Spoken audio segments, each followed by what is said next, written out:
এই সেশনটাতে আমি বলবো ট্রাম্প ইফেক্ট নিয়ে। তো ট্রাম্পের যে common dialogue, let's make the America great again. তো আসলে আমাদের মতো স্টুডেন্ট ছাড়া সে আসলে আমেরিকাকে কীভাবে গ্রেট করবে আমি জানি না। তো অবশ্যই আমাদের মতো স্টুডেন্টকে তার দরকার একটা অনেক বড় একটা পোর্শন ইকোনমিক গ্রোথ এবং অন্যান্য কাজে আমেরিকাকে আরও এগিয়ে নেওয়ার জন্য আমাদের মতো স্টুডেন্টদেরকে তার সবসময় দরকার পড়বে। সো তার যে নির্বাচনী প্রচারণা সেটাই সাপোর্ট করে যে সে অবশ্যই আমাদেরকে আমেরিকাতে ঢোকার পারমিশন দিবে। আসলে স্কলারশিপ ফান্ডিংগুলো কোত্থেকে আসে সেগুলো সম্বন্ধে প্রথমে ক্লিয়ার ধারণা সবার থাকা উচিত। এই জিনিসগুলো আসলে না, সবচেয়ে ইম্পর্টেন্ট হচ্ছে কাদেরকে তারা ফান্ডটা দিবে পড়ালেখা করার জন্য। তো অবশ্যই সেটা টপ স্টুডেন্ট যারা সবচেয়ে বেশি এলিজিবল সেই কাজগুলো করার জন্য তারাই পাবে। তো এখানে আমার মনে হয় না যে মুসলিম বা অন্যান্য একটা রেসিজম করার কোনো চান্স আছে। এবং যারা একজন প্রফেসর, আপনি একজন প্রফেসরের প্রোফাইল ঘাটলে বা তার এক্সপিরিয়েন্স দেখলে বা সব কিছু তার সম্বন্ধে একটা প্রফেসরের পূর্ণ একটা আইডিয়া যদি আপনি পান, তাহলে অবশ্যই বুঝতে পারবেন যে he will be the last person to be a racist. Okay, so আমার মনে হয় না যে কোনো প্রফেসর আপনার ধর্মের উপর গুরুত্ব দিয়ে আপনাকে ফান্ডিং দিবে বা তার এজেন্ট হিসেবে কাজ করার সুযোগ দেবে। সো এখানে আসলে মুসলিম বা অন্য ধর্ম হিসেবে ভয় পাওয়ার কোনো কারণ আমি দেখছি না। এবং প্রফেসর যদি আপনার রাজি হয় তাহলে আমেরিকাতে যাওয়ার বা পড়ালেখা করার আর কোনো বাধা আমি আসলে দেখি না।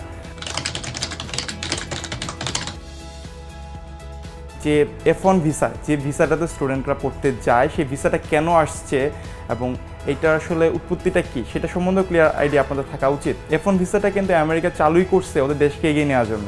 কারণ আমেরিকান যারা ওখানে আছে, আপনি সহজেই বুঝতে পারবেন, যারা অলরেডি অনেক বেশি ফ্যাসিলিটি পায় লাইফে, তারা অবশ্যই চাবে না যে সারা দিন রাত ল্যাবে পড়ে রিসার্চ করে তারা কিছু টাকা ইনকাম করবে।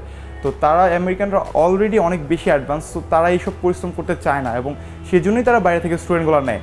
এবং এই স্টুডেন্ট ভিসাটা কখনোই বন্ধ করা পসিবল না, এবং যদি বন্ধ করে সেটা আমেরিকার নিজেদেরই লস, এবং সেটা আমেরিকা খুব ভালো করেই জানে। সো এই F1 ভিসাতে আমার মনে হয় না কখনোই কোনো সমস্যা হওয়ার কথা। এবং আমি যতদূর ঘাটাঘাটি করছি বা দেখছি, আমার কাছে মনে হয়েছে যে অফকোর্স এই ভিসাটা সবসময় চালু থাকবে। এবং প্রবলেমটা যেটা হচ্ছে, সবাই যেটা ট্রাম্পকে নিয়ে ভয় পাচ্ছে বা ট্রাম্প নিয়ে চিন্তিত। তো আপনি রিসেন্টলি ট্রাম্পের প্রেসিডেন্ট হওয়ার পর কিছু ভিডিও দেখেন, ক্লিয়ারলি বলে দিচ্ছে যে we needs engineers in Silicon valley.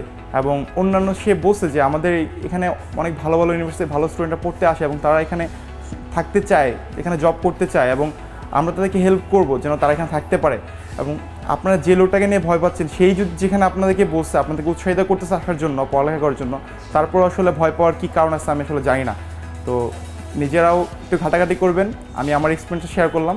আমার মনে হয় না যে ট্রাম্পের কারণে এই ভিসা নিয়ে বা স্টুডেন্টদেরকে নিয়ে কোনো সমস্যা হবে, কারণ সে সবসময় ইলিগাল ইমিগ্রেন্টদের বিরুদ্ধে। বাট যারা লিগালি আমেরিকাতে আছে, লিগালি কাজ করছে, তাদেরকে কখনোই ট্রাম্প আমার মনে হয় না কোনো সমস্যা করবে। আরেকটা ব্যাপার থাকে ভিসার ব্যাপারে, এই F1 ভিসাটার স্টুডেন্টদের জন্য শুধুমাত্র পড়ালেখা করার জন্য, এবং এটা একটা লিগাল প্রসেস। সো এখানে ট্রাম্পের কারণে বা বর্তমান আমেরিকার বর্তমান কোনো রাজনৈতিক কারণে এটার উপর কোনো ইফেক্ট পড়ার আমি কোনো কারণ দেখছি না। এবং আমি যতদূর ঘাটাঘাটি করে দেখেছি, এটাতে কোনো সমস্যাই হওয়ার কথা না।